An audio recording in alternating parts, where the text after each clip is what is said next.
Assalamualaikum warahmatullahi wabarakatuh. Kini jumpa lagi dengan saya Muhtar Batar, mengenal lebih jauh apa itu TDS dan apa itu pH. Baik, ini tadi siang saya kedatangan paket dari online.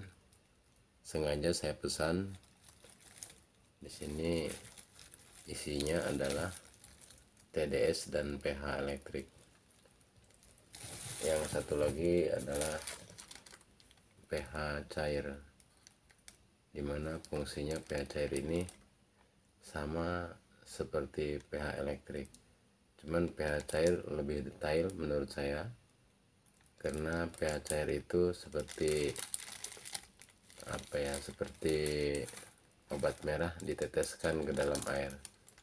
1 tetes atau 2 tetes, maka air akan berubah warna kuning atau warna hijau atau warna biru, bisa biru gelap atau biru abu-abu, bahkan merah, yang mana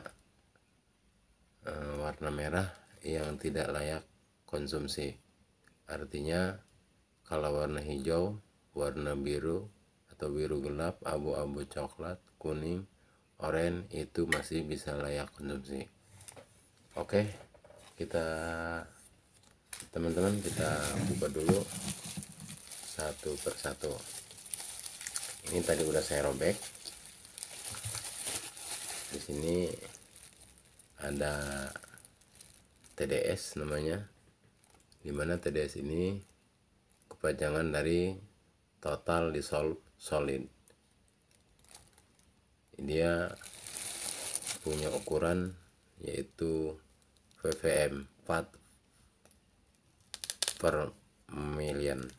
Saya akan membahas tentang bagaimana layak minum atau tidak air di sekeliling saya, sementara TDS nya baru datang.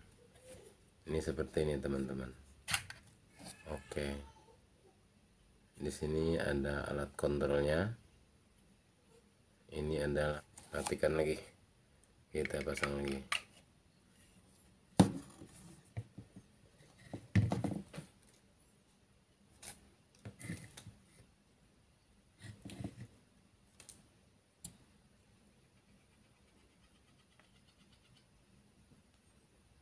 Baik teman-teman, ini udah,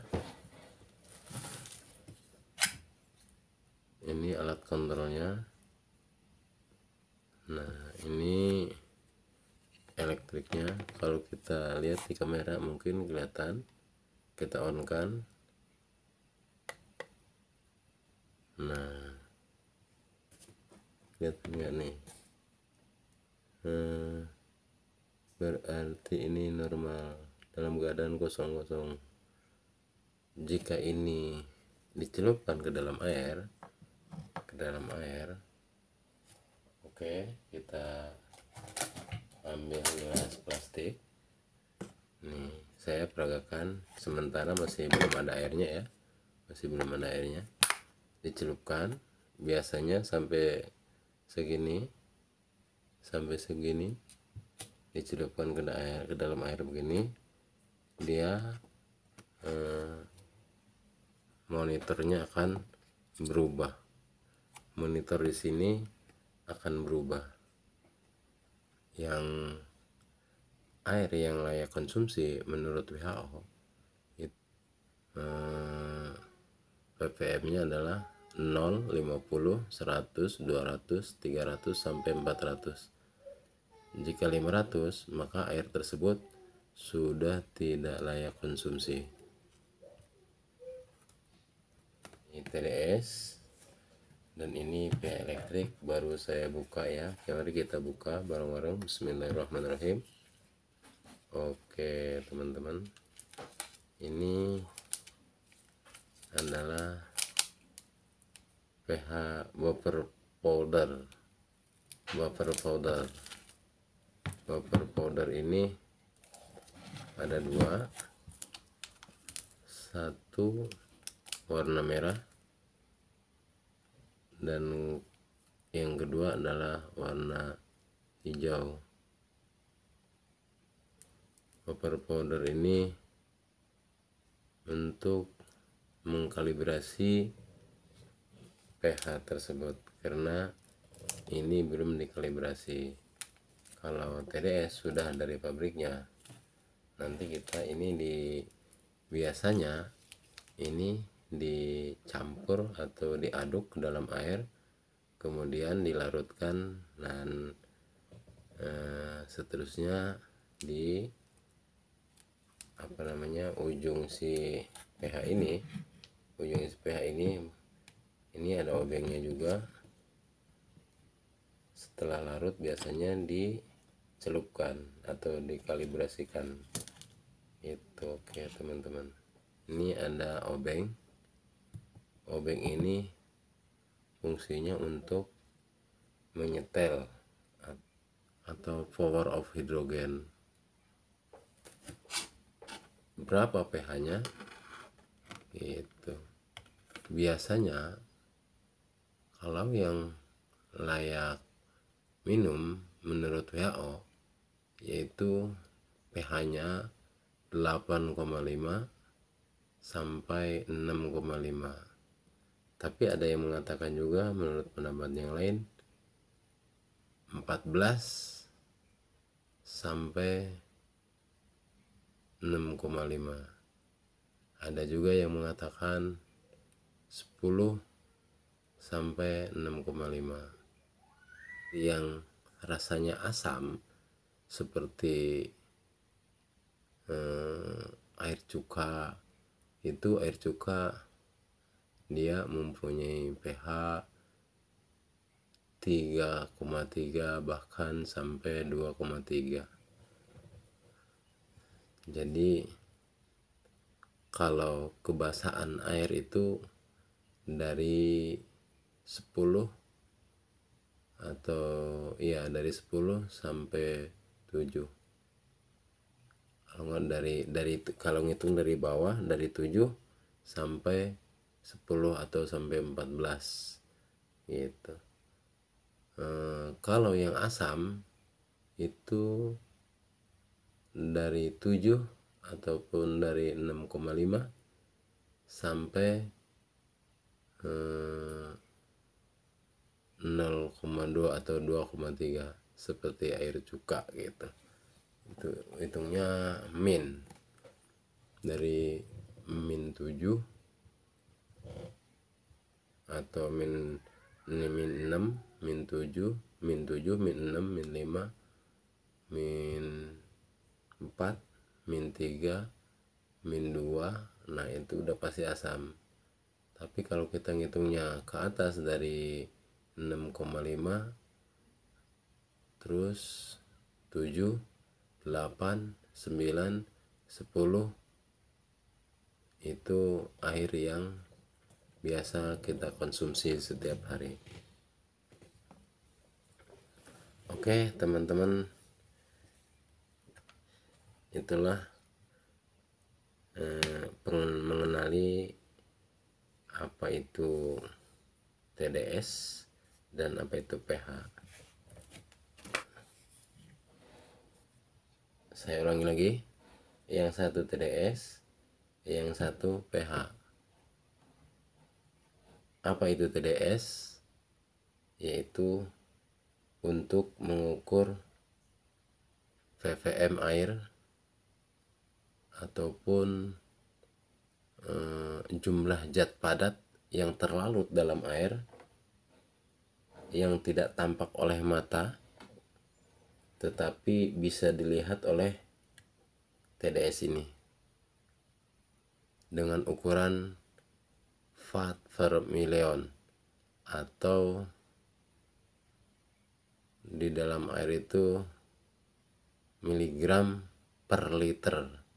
Ukuran ppm-nya itu 0 sampai 400 yang layak diminum.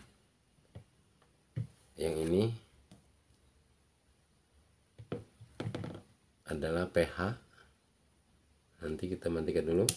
Nah, pH ini adalah untuk mengukur tingkat keasaman air. Ada air asam, ada air basa, dan ada air asam. Dimana keasaman air itu bisa diukur dari pH ini. pH ini adalah kepanjangan dari power of hydrogen atau potential hydrogen. P-nya lambang logaritma negatif dari matematik, H-nya lambang kimia untuk unsur hidrogen. Jadi kalau pH-nya di bawah 7, 6, terus 5, 4, 3,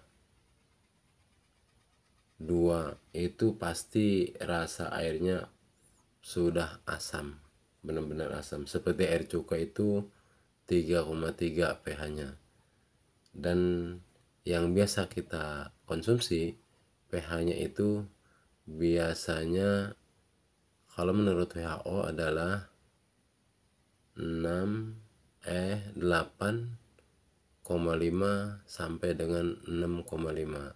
Tapi ada juga yang mengatakan 14, yang biasa kita layak konsumsi itu 14 sampai 7 atau sampai 6,5.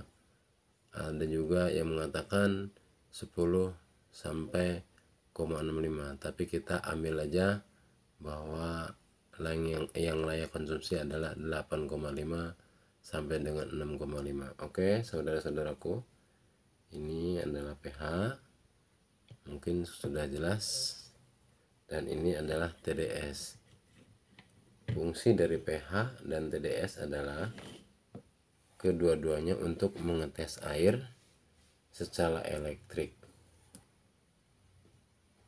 Dan ini saya kedatangan lagi, saya hampir lupa ini teman-teman, ini saya belum pH cair, kalau nggak salah ini pH cair yang saya pesen.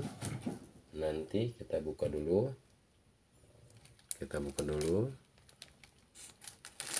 nah, belum saya buka. Nah, ini teman-teman, lumayan ini di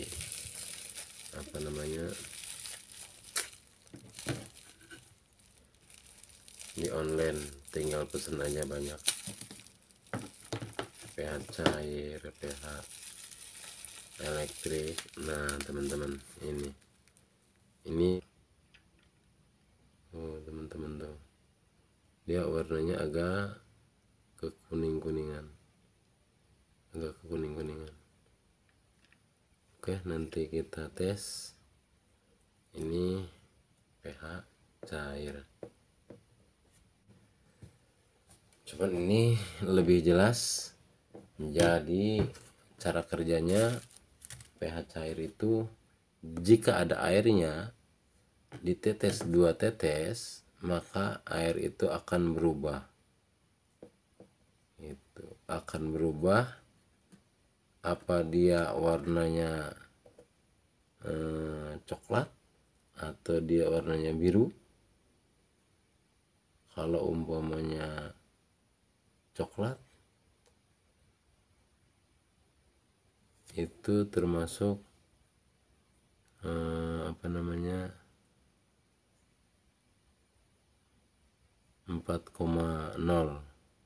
Kalau dia biru,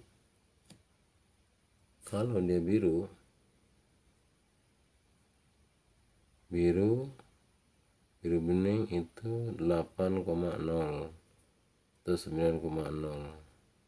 Jadi semuanya di sini untuk membuktikan kenapa saya beli 2 pH, antara pH cair dengan pH elektrik.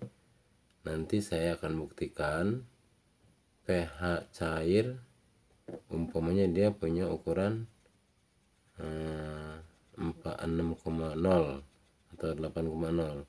Apakah di sini sesuai 8,0 dengan pH elektrik? Hanya saya ingin membuktikan lebih akurat mana antara pH cair dengan pH elektrik. Oke, sementara sekian dulu dari saya, teman-teman. Jangan lupa like and subscribe dan pencet tombol loncengnya. Assalamualaikum warahmatullahi wabarakatuh.